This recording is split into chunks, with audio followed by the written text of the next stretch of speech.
CJ, I have just done this gorgeous negative space swipe with my Shelly recipe. I am so excited. My recipe is one part, or I put 30 grams of Ultra Deep Base to 30 grams of polyurethane.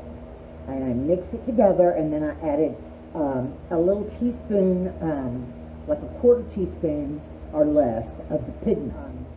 The only thing I wish for this is that would have come down a little further, but I can't, I'm not really, I'm kind of hesitant because I don't want to mess up the beautiful webbing that I have going already.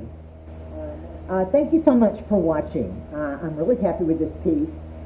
If you like it, please give me a thumbs up and leave me a comment. Also, please subscribe.